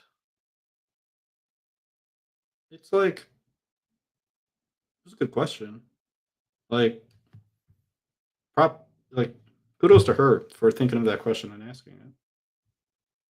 Woman's bathroom. Well, a woman who can go into that bathroom can be a trans woman or a cis woman. Again, understanding that we disagree on these points, but that's just in terms of speaking neutrally about the usage of the word. That's how I would use the word. Okay, but you can clearly see that women are women and trans women are men who identify as women. You can see that, right? I think we've moved socially to the point where we recognize that trans women are in the category of women, and that they're fundamentally different from women. What is it about the trans woman that makes him a woman? The gender role, taking on that gender role. And what? Please ask him what a gender role is. Ask him to describe what a gender role is. Please, please, please. What's the gender role? What is it that he does that makes him a woman? What does he? What's his gender role exactly? So here we're kind of getting out of my area of expertise. I'm not really my research and my understanding is not strong in terms of being an advocate for trans. I don't, right? Sure, but in your mind, what's his gender? What gender role is it that he adopts? I think Mia might be doing better street epistemology at this moment. I mean, granted, she did kind of like say, you have to throw that out the window when he was talking about like sex and there's like a spectrum area. So that was bad. But these two questions, it's kind of decent to see. It's pretty good. That makes him fall into the category of woman. What is it? I mean, I would say the role that she adopts, and I would say that it does have to do with gender identification and the way they present themselves and the way they function in society. I don't think that answered it. I hope Mia just asks for more clarification. I think it's about to get heated though. But I really hope she asks for more clarification. Dig into it a little deeper. So stereotypes. I think, yeah, a lot of it is stereotype, yes. And do you see how women might be offended by that? I do. I understand it's a conflict that we're working through as a society. And do you think there's a solution?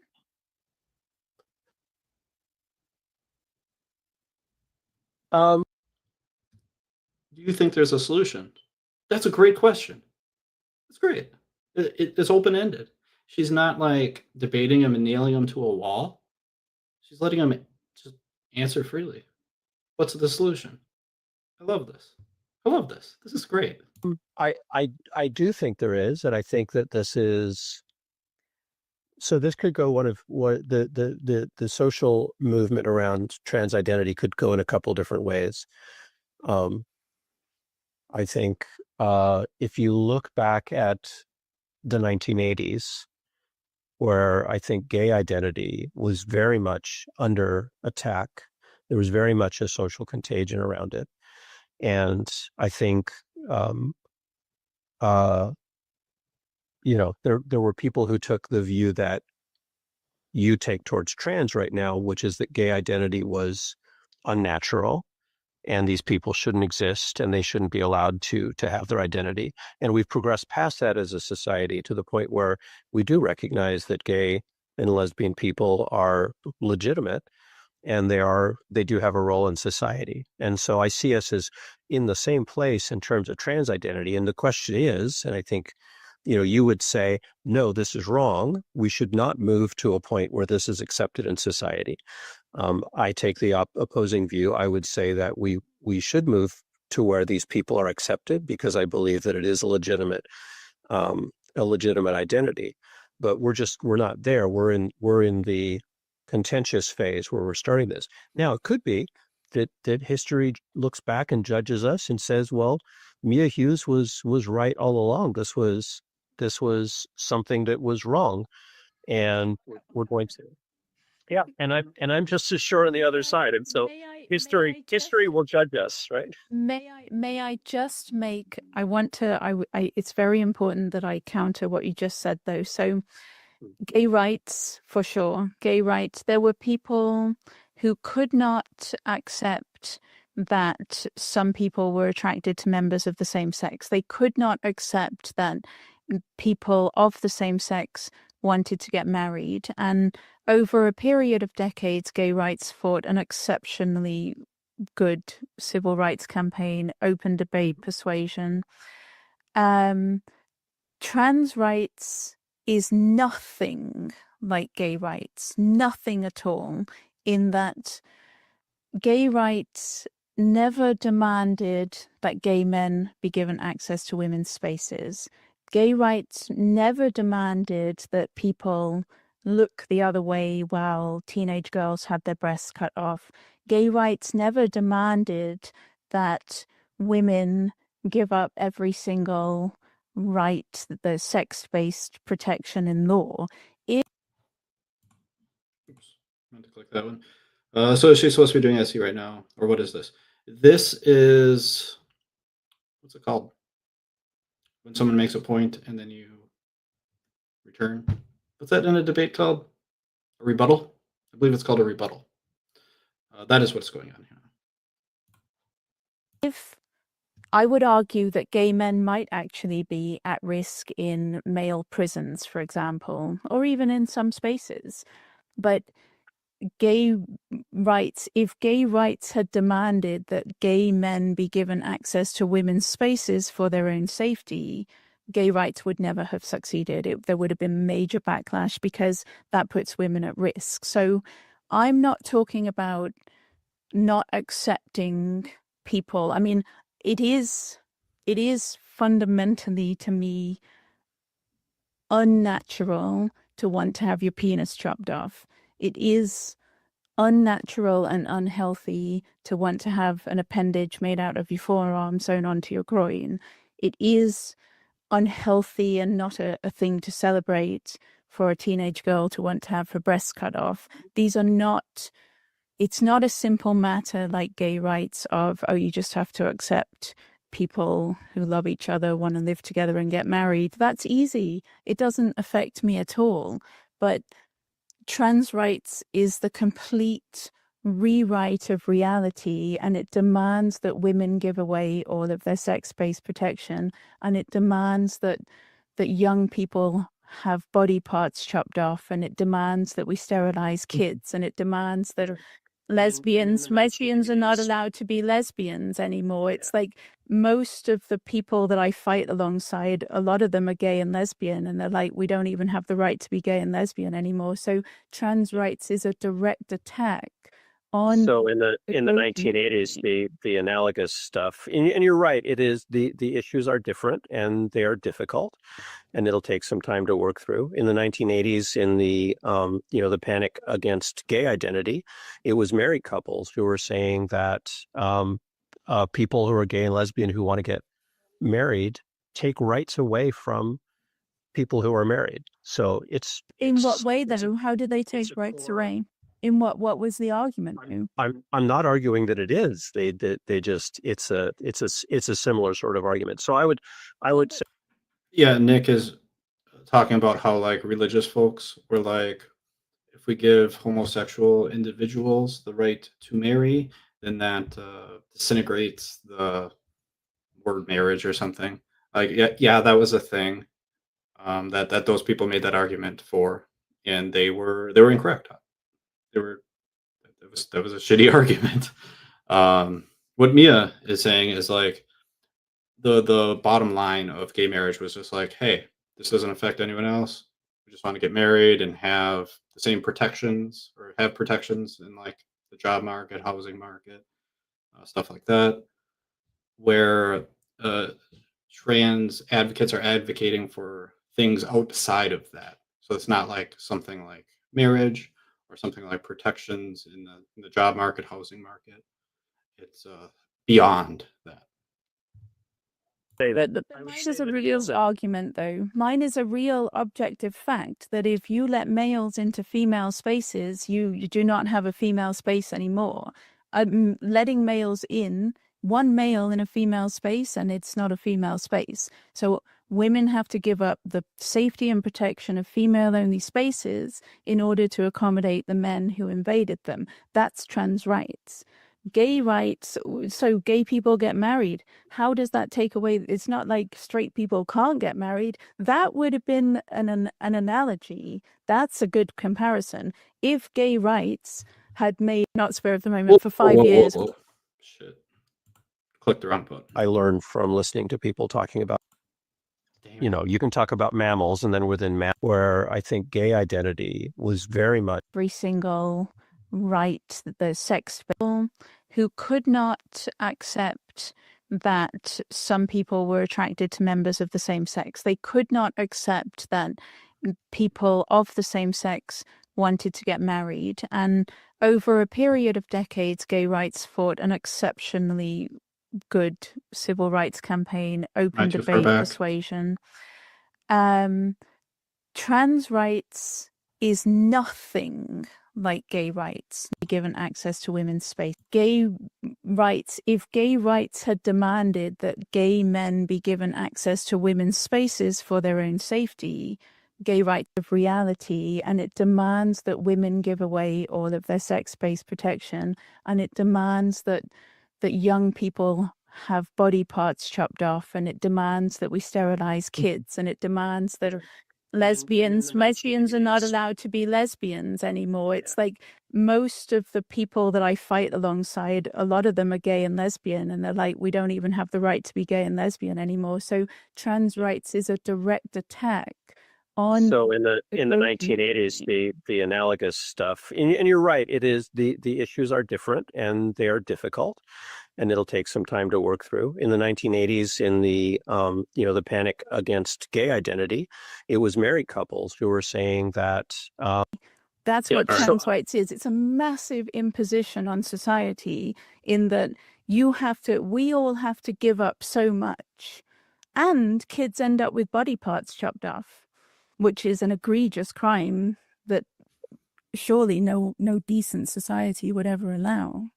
Yeah, it would take a long time to unpack all of that. And again, I'm really not interested in getting into the debate. So I think you understand where my point of view is, which is what you asked. My role here is not to defend or debate, but always happy to share what my position is. It's interesting, though, that does anything I have said change your mind? Because No. that's epistemology, is it not? Like, there's nothing that I have said in like the women's spaces and the gay community being under attack and you can't be a lesbian anymore, kids having body parts chopped off. Do you see that that's not in any way the same as gay rights and that it is asking an awful lot of society? Do you at least see that the two things are not comparable in any way? I disagree. I think that the issues are different. I think the solutions are different. And I think that Yeah, this right here. I'm really disappointed in Nick. Clearly, she is stating like, "Hey, I am nothing like this. I don't want to be compared to this." These people who advocated against gay rights, right? It's very, very clear that she doesn't want to be compared to those individuals. Yet, in the intro of the first video, which was released after this was recorded, Nick makes that comparison. And obviously, I didn't hear this when I was reviewing the first video. It's just like something you just don't do that. Like clearly, Mia is. I don't know. It's frustrating. Like you shouldn't do that. If you're trying to have these critical conversations and you're trying to not have it turn into nastiness. If you're trying to get down to some real shit, like why are you doing that? It's just throwing it all away. It's throwing any progress you could have made and it's just flushing it down the toilet. And that's frustrating to me. That's really frustrating to me. um, yeah, again, without really getting into the individual issues, I think it would be difficult to it's not a 5 minute. It's not a 5 minute discussion. But to me, my understanding of epistemology is if you are presented with new ideas and new evidence, you adjust your beliefs accordingly. And I assume what I've said is new. Not if it's New not. So it would have to be reliable up to Nick's standard in order for him to change his mind. I'm assuming that was not the case for Nick anyway. ideas. None of this is new, and I think But your gay rights analogy is just so way off the mark that it makes me think everything I've said has to be new because I don't see how you could compare the two otherwise. having lived through that period and kind of seen the way these arguments were made then, the arguments sound very much the same. Oh, this is. I get where Nick's coming from in some sense. Like he's seeing a group of people advocate for their rights. For rights. For rights. Right. And then he sees another group of people who is fighting against that. In that sense, it's very comparable. If that's all you look at, it's very comparable. But once you, from Mia's perspective, now kind of shifting into that, once you look at what they are advocating for, it's miles apart. There's stark differences. So I see where Nick is making that kind of connection, right? But then I feel like he's looking at only part of the story. He's not looking at it in its entirety. And I think he should try to look at it from Mia's perspective. So Nick has been trying to have Mia see it from the opposing perspective, his perspective. And that's fine. No qualms about that. That's great, actually. I like that. But maybe Nick should try to see it from Mia's perspective a little bit more. And then if he did see it from Mia's perspective, he would have realized how hurtful that intro from the first video was. It would have been painstakingly obvious how hurtful his words were. So I wish he would, take some time to think about that. This is different. No, this is not analogous to, whatever the previous example was. Yes, I am friends with Nick. I would consider myself friends with Nick. I hope we can continue being friends, even though I've had some tough feedback for him tonight, for sure. I still consider Nick my friend. I hope that he considers me his friend. Yes, my feedback might be difficult to digest, and I hope that he understands that my feedback is coming from a place of care, not from a place of hate or a place of dismay or anything negative. I think Nick has a heart of gold. I really enjoy being in Nick's presence. I think I think Nick has absolutely fantastic intentions, and I really like Nick. So yeah, we're friends. Hopefully. It's a very familiar sounding argument. Familiar sounding on a superficial level, but when you actually look at what the demands of the two movements are, Yeah, completely different. yeah, the situation is different. It's unique. The problems are different. The solutions are different. The conversation needs to continue. Yeah. There is a completely insane storm outside right now. Wow. I'm a bit. I'm worried that my cushions are still out on the patio. I think. Is it? I'm gonna have to run because. Yeah. It's probably time to wrap up anyway. It is absolutely gorgeous here on the coast of Washington State where I am. So I swear, it looks like I wouldn't be surprised if there's a tornado warning. The sky has suddenly gone black. I got to go and check on my cushions. If my cushions are out, they're going to be absolutely soaked. Thank you. Sounds good. Sounds like a good opportunity to wrap up. Thank you for having this conversation. I do enjoy talking with you. To disagree as we might, and I will. What's wrong with disagreement? Indeed. All right. Okay, I gotta go. Take care, dear. Thank you. Bye-bye. Bye. You've been listening to Conversations on the Coast, a series from Washington State featuring civil conversations using street epistemology to explore what people believe and why. Find out more at streetepistemology.com.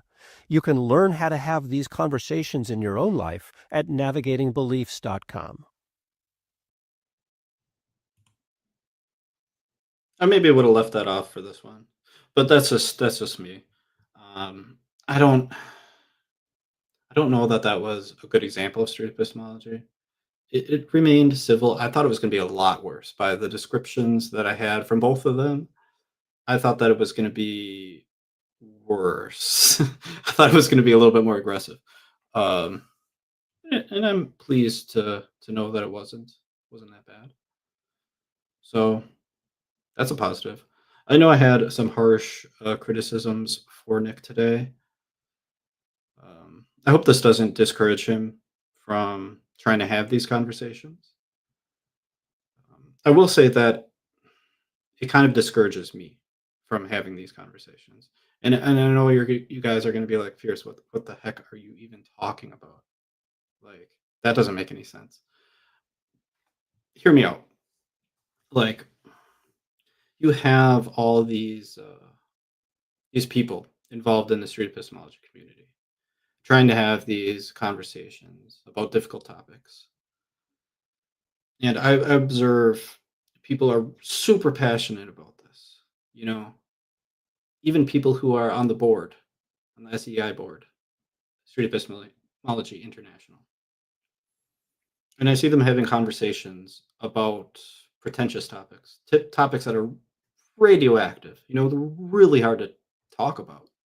That's what I mean by radioactive. Like high emotional content. And I see them choosing a different route, choosing a debate route, choosing just to try to nail the other party to the wall. That I'm not saying that happened here, but I have seen it in the past, and I've seen so many of these people whether it's in text, voice, video, whatever, a live stream. And I've seen these individuals, these passionate individuals who are passionate about street epistemology, choose not to use it. And what does that tell me? I think that tells me a few things. One, the tool might not be the appropriate tool. Why are they not using it? They're super passionate about it. They think it's great, but then they choose not to use it. Or sometimes they use it poorly, which is understandable because it's such a difficult topic. But then even when you see it applied, it's like, did that conversation go anywhere? Did both parties feel like they understood each other better? Was there reflection? Did people think about, analyze their beliefs? And I feel like the answer is usually nah, not so much. I don't know. I'm just in that position where it's like, does it? I feel like SE and SE adjacent stuff, broad umbrella term. I feel like that's probably the best way to have a conversation. But then again, like, I look at it and I see all these people choosing not to use it, and it's like, what's the point? If we can only talk about, whether we should use paint school buses yellow or bright red instead of these difficult topics, what's the point? If we're not going to talk about the stuff that really matters, that it's super important to us and we're passionate about those types of topics, what's the use of street epistemology? What's it good for? And I don't have that answer. That's kind of all I wanted to say. With that being said, hopefully I'm still streaming this to the Discord with the computer crash. Who the heck knows? But I will be in the Street Epistemology Discord on the stage in just a few moments. If there's anybody there, I'll be chit-chatting with them about the stream and stuff. But without further ado, I'm gonna end the stream, and maybe I'll see a few of you guys who are watching this on YouTube over there. All right, see ya. If you've watched this far, you know what to do. Don't miss what's next. The choice is on you. Stay in the loop, keep your feet in line. Hit that bell, catch me live next time. It's simple, it's quick, but it means a lot. Stay connected, see the moves I've got. No promises, no fluff, just what's real. Subscribe and the updates seal the deal.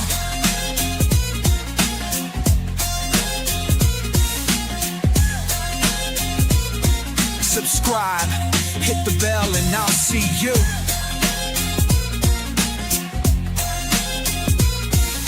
The stream's done now, but the content won't stop. So stay in the loop till I'm back at the top.